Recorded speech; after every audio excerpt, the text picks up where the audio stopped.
নমস্কার, আপনারা দেখছেন TV9 বাংলা। আমি কমলেশ। গত প্রায় 2 সপ্তাহ ধরে রাজ্যের দু প্রান্তে দু রকমের আরতি শোনা যাচ্ছে। উত্তরবঙ্গের মানুষজন টানা বৃষ্টি পেয়ে বলে যাচ্ছেন যে কবে এই বৃষ্টি থামবে। মাঝখানে একটু কমেছিল, আবার বৃষ্টি বেড়েছে।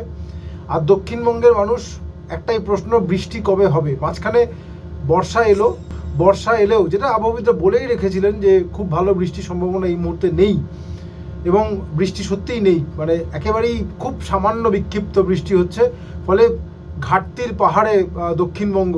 মানে এমন একটা পরিস্থিতি, জুলাই মাস সামনে আসছে, ধান রোপণ করার মানে আমন ধান রোপণ করার সময়, কিন্তু তার আগে তো বীজতলা তৈরি করতে হয়।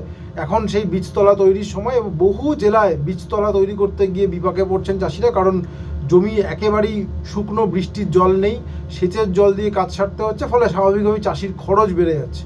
বৃষ্টি কি আদৌ হবে? মানে আমরা সবাই জুনের শেষ প্রান্তে চলে এসেছি। দক্ষিণবঙ্গে 73% ঘাটতি, অর্থাৎ যা বৃষ্টি হওয়ার কথা তার 73% বৃষ্টি এখনো হয়নি জুন মাসে এই কদিনের।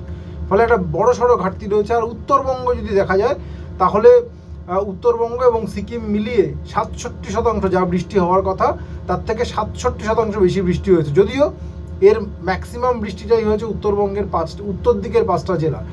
মালদা বা 2 দিনাজপুর এতটা বৃষ্টি হয়নি। ফলে যেমন মালদার অবস্থা প্রায় দক্ষিণবঙ্গের মতোই, বা দিনাজপুরেরও একটা বড় অংশের অবস্থা দক্ষিণবঙ্গের মতোই। প্রশ্ন হলো যে বৃষ্টিটা কি হবে।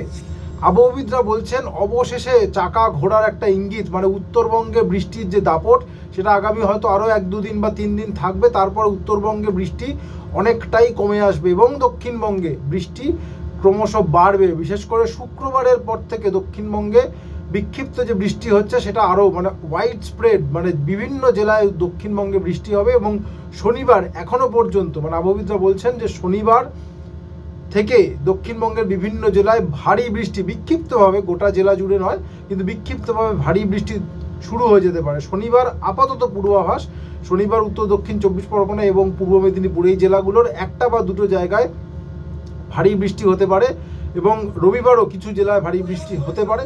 যে শুক্রবার মানে আস্তে আস্তে দক্ষিণবঙ্গে বৃষ্টি একেবারে যেটা বন্ধই রয়েছে, বৃষ্টি হচ্ছে না, ঘাটতি বেড়েই চলেছে, এই একটা পরিবর্তন আশা করা যাচ্ছে।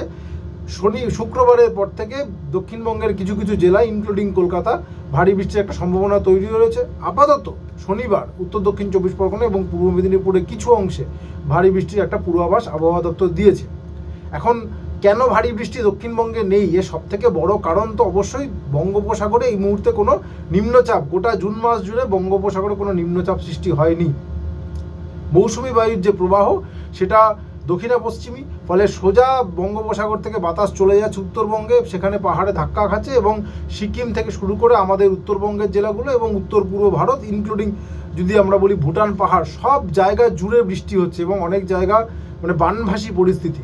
কিন্তু এই যে দক্ষিণা পশ্চিমী বাতাস বঙ্গোপসাগর থেকে সরাসরি উত্তরবঙ্গের দিকে চলে যাচ্ছে, এটা আটকাতে হলে একটা নিম্নচাপ দরকার, যে নিম্নচাপটা সেই হাওয়াটাকে ঘুরিয়ে দক্ষিণা পূবালি করে দেবে। অর্থাৎ সাগর থেকে সেটা দক্ষিণা পূবালি বাতাস হয়ে দক্ষিণবঙ্গে আসবে, এবং সেই দক্ষিণবঙ্গ বৃষ্টি হবে, একই সঙ্গে বিহার, ঝাড়খণ্ড, মধ্য ভারত সব জায়গায় বৃষ্টি হবে। এই যে পরিস্থিতিটা, এই পরিস্থিতিটা জুন মাসে হয়নি, তার কারণ কোনো নিম্নচাপ সৃষ্টি হয়নি।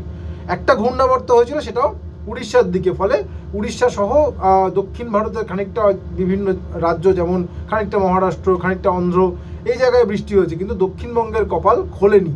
এবার কপালটা খুলতে পারে আশা করছেন আবহাওয়াবিদরা। হয়তো একটা নিম্নচাপ অক্ষরেখা বা ঘূর্ণাবর্ত সৃষ্টি হতে পারে, যার হাত ধরে বঙ্গোপসাগর থেকে হাওয়া ঘুরে দক্ষিণবঙ্গে ঢুকবে, এমনভাবে ঢুকবে যাতে বিভিন্ন জায়গায় মেঘ সৃষ্টি হতে পারে। এই সম্ভাবনাটা ক্রমশ উজ্জ্বল হচ্ছে। আর কটা দিন এই আর্দ্রতাজনিত কষ্ট সহ্য করতেই হবে, কিন্তু আশা করা হচ্ছে উইকেন্ডে আমরা ভালো ওয়েদার পাবো। আপাতত এটুকুই। সঙ্গে থাকার জন্য অনেক ধন্যবাদ।